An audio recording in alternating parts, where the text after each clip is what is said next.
bagaimana cara menembakkan rifle. Jadi teman-teman pastikan dulu rifle-nya dalam kondisi clear. Teman-teman bisa tarik charging handle-nya, inspeksi, tidak ada peluru.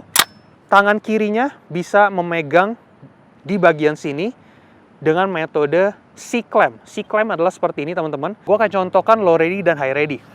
Kita akan coba dari low ready dulu.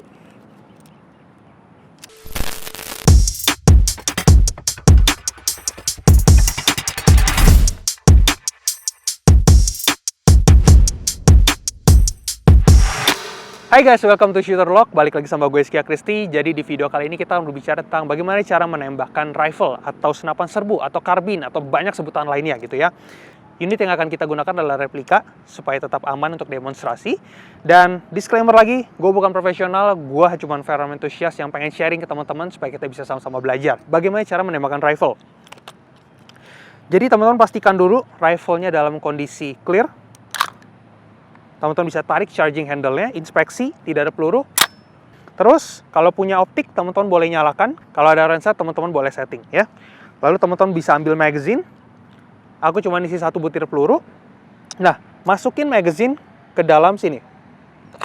Sampai kalau perlu di tap supaya kenceng, supaya tidak jatuh. Lalu, ini belum bisa akan ditembakkan. Kita harus tarik charging handle-nya, boleh 1 jari, boleh 2 jari. Tarik, lepas. Dengan seperti ini, 1 peluru sudah akan masuk ke dalam chamber. Yes, oke. Kalau sudah di dalam rifle, teman-teman punya namanya fire selector group. Jadi di sini ada safe, lalu ada semi auto, dan juga ada full auto untuk menembak dalam mode burst. Kita akan mengembalikan ini ke safety. Oke, jadi shooting stance, cara teman-teman berdiri, kuda-kudanya harus cukup kuat. Biasanya kaki kiri akan di depan dan kaki kanan akan sedikit lebih belakang, gitu ya. Lalu teman-teman tangan kirinya bisa memegang di bagian sini dengan metode C-clamp. C-clamp adalah seperti ini teman-teman. Jadi vertical grip ini sudah tidak digunakan seperti zaman-zaman kita lihat di game gitu ya, yang seperti ini, karena ini tidak bisa menahan recoil. Karena recoil sifatnya ke atas, muzzle flip, sehingga ketika kita megang begini, dia sebenarnya tidak bisa menahan recoil apapun. Makanya sekarang modern style sudah pakai C-clamp, seperti ini. Oke? Nah, tangan kiri C-clamp, tangan kanan seperti biasa. Lalu, jika dalam kondisi belum siap menembak, teman-teman ada 2 posisi sebenarnya. Ada namanya low ready dan high ready. Low ready adalah seperti ini. Jadi popornya sudah nempel di bahu, di shoulder pocket, boleh sedikit kasih grip yang kuat di sini. Lalu ini adalah low ready. Ketika teman-teman siap untuk menembak, bisa teman-teman naikkan senjatanya ke posisi standby. Lalu jari jempolnya bisa ganti dari mode safety ke mode fire atau semi auto. Di sini teman-teman sudah bisa menembak. Ketika posisinya teman-teman sudah siap menembak, teman-teman boleh kembalikan ke mode semi auto. Ketika teman-teman turun, teman-teman harus selalu dalam kondisi safety on lagi. Ini akan perlu waktu untuk latihan, tapi ketika teman-teman sudah terbiasa, teman-teman akan melakukannya dengan sangat cepat.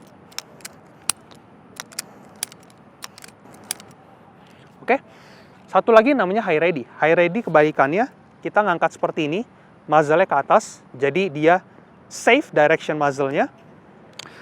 Ini akan ada di bawah ketiak, gitu ya. Jadi ketika teman-teman siap untuk ready menembak, teman-teman bisa arahkan sambil safety-nya buat ke semi auto lagi, bisa untuk fire. Seperti itu. Oke? Tapi karena di sini gue pakai optik, jadi gue akan bidik dengan 2 mata terbuka. Oke, gue akan contohkan low ready dan high ready. Kita akan coba dari low ready dulu. High ready. Nah, ketika peluru terakhir selesai ditembakkan, maka boltnya akan ngunci ke belakang sama seperti pistol yang slide-nya ngunci ke belakang. Jika kondisinya seperti ini, teman-teman bisa buang magazine-nya atau taruh di dump pouch. Teman-teman bisa ambil magazine yang baru, masukin, kasih sedikit tap biar kuat. Lalu ada 2 cara. Bisa teman-teman tarik charging handle-nya lagi, atau sebenarnya di sini sudah ada tombol, teman-teman bisa pencet dan boltnya akan kembali ke depan dan sudah tidak perlu dikokang lagi karena ini sudah bisa menembak lagi. Nah, ketika teman-teman sudah selesai menembak, lagi-lagi boltnya kebuka, teman-teman bisa ambil magazinnya. Lalu teman-teman bisa balikin boltnya. Lalu teman-teman bisa clear chambernya lagi. Tarik charging handle-nya berkali-kali. Teman-teman bisa inspeksi. Kalau memang sudah kosong, teman-teman bisa pencet trigger sekali lagi ke arah yang aman sampai triggernya mati. Dan ini sudah aman untuk teman-teman taruh kembali. Jadi gitu aja videonya teman-teman. Semoga teman-teman suka, dan kalau teman-teman ingin channel ini berkembang lebih jauh, teman-teman boleh klik like dan juga subscribe ke channel ini. Sampai jumpa di video berikutnya.